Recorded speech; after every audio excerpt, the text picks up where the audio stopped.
Assalamualaikum warahmatullahi wabarakatuh. Selamat berjumpa kembali dengan kami di kanal YouTube 1001 Ide. Pada video kali ini kita akan membahas mata pelajaran matematika kelas 8 sekolah menengah pertama atau Madrasah Sanawiyah halaman 260 sampai dengan 263. Kurikulum Merdeka Belajar edisi buku tahun 2022. Halaman ini termasuk ke dalam bab yang ke-6, yaitu statistika, pembahasan lengkapnya pada semester yang kedua. Sebelum lanjut pada video pembahasan, kami mengucapkan terima kasih atas dukungannya terhadap perkembangan channel ini, yaitu dengan menekan tombol subscribe dan mengaktifkan tombol notifikasinya untuk mendapatkan informasi terbaru dari channel ini. Silakan buka bukunya, perhatikan pada halaman 260 pada bagian Ayo Berkomunikasi. Agar kalian lebih memahami modus, coba diskusikan dengan teman kalian untuk melengkapi tabel berikut. Nilai ulangan matematika siswa kelas 8 adalah sebagai berikut: 74, 58, 69, 74, 86, 82, 90, 74, 86, 97, 90, dan 86. Perhatikan pertanyaannya, data yang paling sering muncul. Kita lihat angka 74 muncul sebanyak 1, 2, 3. Jadi angka 74 3 kali. Kemudian angka 86. 1, 2, 3. Jadi angka yang sering muncul adalah dua angka, yaitu angka 74 dan 86. Sehingga modusnya adalah 74 dan 86. Selanjutnya baris yang kedua. Tinggi badan siswa kelas 8 adalah titik-titik. Di sini 159, 150, 167, 159, 156, 150, 152, 149, 168, 147, dan 159. Data yang paling sering muncul, perhatikan angka 159, 1, 2, dan 3. Jadi 159 itu muncul sebanyak 3 kali. Dan ini adalah data yang paling sering muncul, sehingga data yang paling sering muncul adalah angka 159. Sehingga modusnya adalah 159. Baris selanjutnya, yaitu baris yang keempat.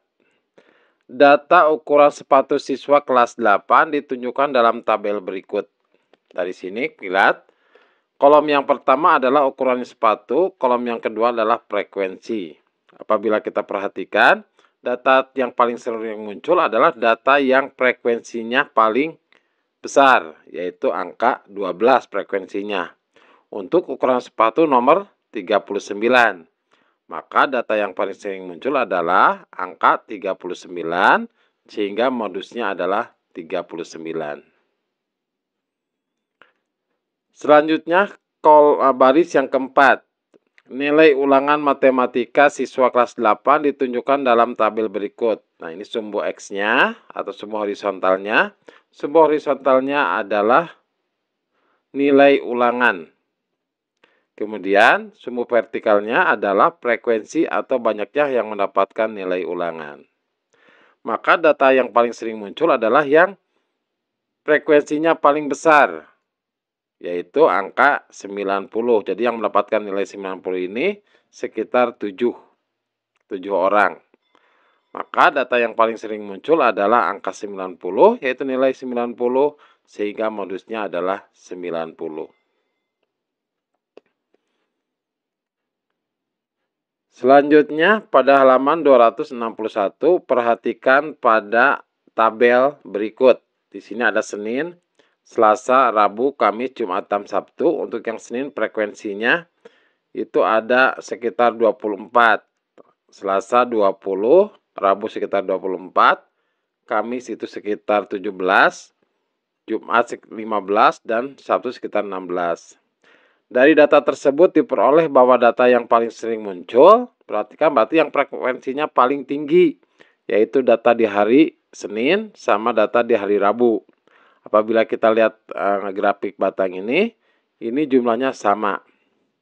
Maka data yang paling sering muncul adalah data pada hari Senin dan juga data pada hari Rabu. Masing-masing sebanyak, ini kurang lebih sekitar 24. Dengan demikian, modus dari batang tersebut adalah, berarti modus itu adalah angka yang sering muncul atau hari yang sering paling banyak muncul, yaitu hari Senin dan Rabu. Apa yang dapat kalian simpulkan? Maka kesimpulannya adalah modus tidak hanya tunggal atau tidak hanya satu, bisa saja 2, 3, dan seterusnya. Kalau di sini ada 2 untuk modusnya.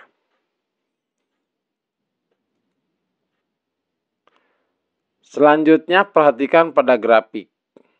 Pada diagram batang tersebut, terlihat bahwa semua ukuran sepatu 6 siswa memiliki ukuran yang sama, yaitu ukuran 40. Temukan modus dari data tersebut. Maka data tersebut tidak memiliki modus karena semua data sama banyak, yaitu 40. Jadi ini tidak ada modusnya. Apa yang dapat kalian simpulkan? Kesimpulannya adalah jika ada kumpulan data semuanya sama, maka tidak memiliki modus. Jadi semua datanya adalah sama, maka modusnya itu adalah tidak ada.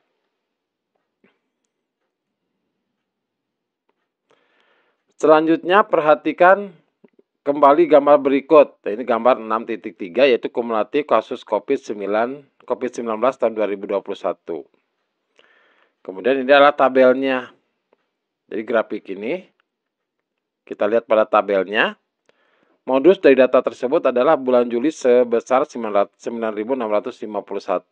Ini yang paling besar modusnya karena angka yang paling sering muncul yaitu di bulan Juli. Apakah yang akan terjadi jika bulan Juli tidak dimasukkan dalam perhitungan modus? Coba jelaskan jawaban kalian. Maka pembahasannya, jika bulan Juli tidak masuk dalam perhitungan, modus, maka modusnya akan berubah menjadi bulan Juni. Kalau ini hilang bulan Juli, maka modusnya adalah menjadi bulan Juni. Kenapa bulan Juni?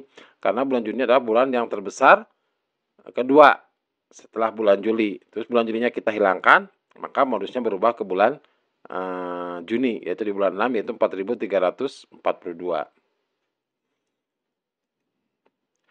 Modus dari kumpulan data ini kurang menggambarkan pemusatan data. Kenapa? Karena sebagian besar data nilainya relatif kecil, sementara yang besar hanya beberapa termasuk modus.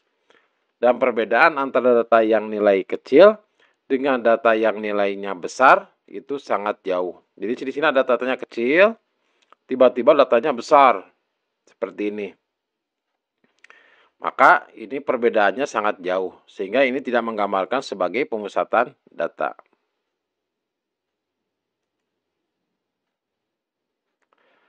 Kemudian pada ayo berpikir kritis. Yang pertama, berdasarkan beberapa diagram batang dan uraian tersebut, apa yang dapat kalian simpulkan dari pemusatan data dengan menggunakan modus? Jadi pemusatan data kita menggunakan modus. Itu yang pertama kita simpulkan. Bahwa modus dari kumpulan data bisa hanya 1, 2, 3, dan seterusnya. Jadi kalau kita lihat tabel, tadi itu ada yang modusnya itu 1, ada juga yang modusnya 2, seperti ini. Seperti ini modusnya 2, yaitu di sini dengan di Rabu. Jadi modus tidak hanya terfokus bahwa hanya 1, itu bisa 2, bisa 2, bisa 1, bisa 2, bisa juga 3, dan seterusnya. Terus kesimpulan yang kedua, itu setelah kita lihat di grafik yang sebelah kanan ini, bahwa kumpulan data ada juga yang tidak memiliki modus ketika semua data sama banyaknya, yaitu contohnya pada tabel yang pada diagram batang yang sebelah kanan ini yang ditunjukkan oleh kursor. Kemudian, jika ada kumpulan data yang nilainya sangat kecil dan hanya ada 1 atau beberapa data yang nilainya besar, maka modus dari kumpulan data kurang tepat untuk menggambarkan pemusatan data. Karena tidak menggambarkan nilai dari keseluruhan data. Jadi ini contohnya pada grafik yang gambar 6.3. Di sini ada data yang kecil, banyak yang kecil, tiba-tiba ada data yang besar. Nah, ini tidak menggambarkan sebagai kumpulan data sebagai pemesan data yang benar. Selanjutnya yang nomor 2, apakah kelebihan dan kekurangan modus sebagai ukuran pemusatan data? Coba diskusikan dalam kelompok. Pertama, kelebihan dari modus. Pertama, mudah dalam menentukan untuk modus itu. Kenapa? Karena kita tinggal memilih data yang paling besar atau paling banyak muncul dari kumpulan data yang ada. Itu kelebihannya. Kemudian kekurangan dari modus. Yang pertama, itu tidak bisa memberikan gambaran yang menyeluruh untuk mewakili dari sekumpulan data jika data yang ada sangat heterogen. Modusnya besar, sementara data yang lainnya sangat kecil. Jadi untuk yang poin yang ini bisa kita lihat pada grafik ketika kasus COVID-19 di mana datanya tiba-tiba kecil, ada yang besar itu modusnya sampai 9.000 lebih, namun data yang lainnya adalah kecil. Itu tidak bisa memberikan gambaran mengenai keadaan data. Terus yang kedua juga, modus kumpulan data tidak ada. Ketika semua datanya besarnya adalah sama. Kemudian yang ketiga, modus kumpulan data bisa 1, bisa juga 2, dan bisa juga bisa juga 3 ataupun seterusnya.